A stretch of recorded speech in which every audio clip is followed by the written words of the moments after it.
কংগ্ৰেছৰ ওপৰত আক্ৰমণ অব্যাহত ৰাখিছে মুখ্যমন্ত্ৰী হিমন্ত বিশ্ব শৰ্মাই। তেওঁ পুনৰ দোহাৰে যে অসম সম্পূৰ্ণভাৱে কংগ্ৰেছ শূন্য হ'ব। গোলাঘাট জিলা কংগ্ৰেছ দলৰ কেইবাগৰাকীও বিষয়ববীয়া আৰু অসম প্ৰদেশ কংগ্ৰেছ কমিটিৰ সম্পাদকৰ দায়িত্ব বহন কৰা ভূপেন বৰুৱাকে আদি কৰি গোলাঘাট জিলা কংগ্ৰেছ কমিটিৰ প্ৰায়বোৰ সদস্যই ভাৰতীয় জনতা পাৰ্টীত যোগদান কৰাৰ ইচ্ছা প্ৰকাশ কৰিছে। তেওঁলোকে আনুষ্ঠানিক যোগদান কৰিব। মই আজি তেখেতসকলৰ লগত খন্তেক সময় কথা বতৰা পাতিলোঁ আৰু সকলোকে দললৈ আদৰণি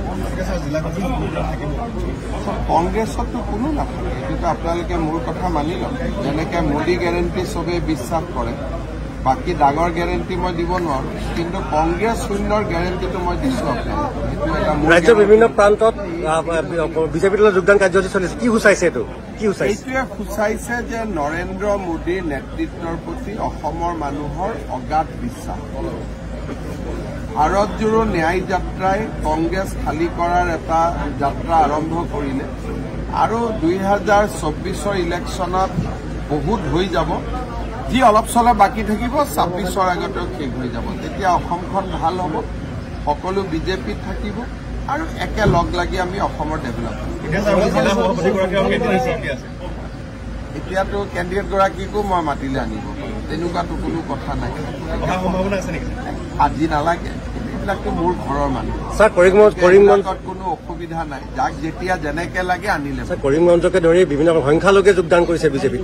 চাওক, সংখ্যালঘু সংখ্যাগুৰু বুলি কথা নাই। মানুহে নৰেন্দ্ৰ মোদী ডাঙৰীয়াক ভাল পায়, মোদী ডাঙৰীয়াক ভোট দিব। আৰু মই ভাবোঁ যে আমাৰ যিটো মৌলিক সিদ্ধান্ত, সেই মৌলিক সিদ্ধান্তটোত অটল থাকি আমি সকলো শ্ৰেণীৰ ৰাইজক আমি আদৰণি। আপুনি কৈছে ভূপেন বৰাই যোগদান কৰিব আজি। এইটো ভূপেন বৰাই চাওক, আজি মই কিমান দিনৰ পৰা যোগদান কৰিম বুলি কৈ আছো। তেওঁতো না কোৱা নাই, হুলস্থুল কৰাৰ পিছতে তেওঁ না কোৱা আৰম্ভ কৰিলে। কেতিয়া জনালে? যোৱা 7 দিনৰ পৰা মই কৈ আছো। 7 দিনটো মাতা নাই। এই গোলাঘাট আৰু যোৰহাটত আপোনালোকে বহুত বেয়াকৈ ধৰাৰ কাৰণেহে তেওঁ ক'লে, নহলেতো কোৱাই নাছিল ইমান দিনে। সেইকাৰণে তেওঁৰ যোগদানটো নিশ্চিত, সেইটো আপোনালোকে কনফাৰ্ম কৰি থৈ দিয়ক। খালি মই আগতে কৈছো 25ৰ আগে পাশে যোগদান কৰিব। তেওঁ এতিয়া না বুলি কৈছে, মুখ্যমন্ত্ৰী হ'ম বুলি কৈছে 26ত। হ'ব পাৰে, কিন্তু বিজেপিতে হ'ব। যি হয় কংগ্ৰেছত যি হয়, তেওঁৰ ভাগ্য বিজেপিতে আছে। গতিকে তেওঁ হোৱাটোতো মই তাৰ ভাগ্য কি লৈ আহিছে মইতো ক'ব নোৱাৰো, কিন্তু মই এইটো পুৰা জানো যে তেওঁৰ ভাগ্য বিজেপিৰ লগত। আজি আমাৰ কাজিৰঙা সমষ্টিৰ সকলো বিধায়ক আৰু এজিপি বিজেপিৰ এখন সমন্বয় সাধন কৰাৰ উদ্দেশ্যে মই এখন মিটিং কৰিলোঁ। যোৱা 3 দিনত মই তেজপুৰত কৰিলোঁ, তেজপুৰৰ পৰা লখিমপুৰত কৰিলোঁ, লখিমপুৰৰ পৰা ডিব্ৰুগড়ত কৰিলোঁ, ডিব্ৰুগড়ৰ পৰা যোৱা নিশা যোৰহাটত, আজি গোলাঘাটত। মোৰ প্ৰথম ৰাউণ্ডৰ যিটো সমন্বয় আৰু এটা কেনেকৈ আমি নিৰ্বাচনত যাম, কি ইছ্যু ল'ম, কোন নেতাক কোন জিলাত লাগে, এই গোটেই যিটো প্ৰাৰম্ভিক নিৰ্বাচনৰ প্ৰস্তুতি, আজি প্ৰথম পৰ্যায়ৰ মই প্ৰস্তুতিটো সম্পূৰ্ণ কৰিলোঁ আৰু এতিয়া দ্বিতীয় পৰ্যায়ৰ প্ৰস্তুতি কৰিব। প্ৰথম ৰাউণ্ড যিহেতু শেষ হৈছে, এই মুহূৰ্তত কিমান চিট পাব?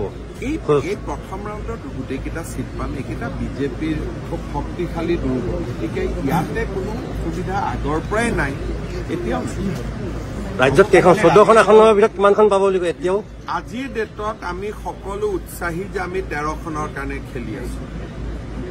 আৰু প্ৰথমতে 11খন আছিলে, এতিয়া আমাৰ টাৰ্গেট 13। ধুবুৰী কি হ'ব? ধুবুৰীখনত আমি 4টা বিধানসভা সমষ্টিত লিড ল'ম।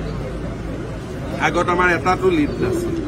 গতিকে ধুবুৰীত ডেভেলপ হ'ব, কিন্তু জিকাৰ পৰ্যায়লৈকে আজিয়ে যদি যাওঁ তেতিয়া মানুহে মোক ক'ব যে CM এনেই কৈ আছে। গতিকে মই বাস্তৱৰ লগত মিলাই কৈছোঁ, কিন্তু আমাৰ কেণ্ডিডেট খুব ষ্ট্ৰং এজিপি দলত। চেষ্টা হ'ব, কষ্ট হ'ব। 3rd ফেজৰ ইলেকশ্যন, অসমৰ বাকী সমষ্টিৰ ইলেকশ্যনেও তাত প্ৰভাৱ বিস্তাৰ কৰিব। গতিকে ধুবুৰীৰ বিষয়ে মই আলোচনা অলপ শেষলৈকে থৈছোঁ।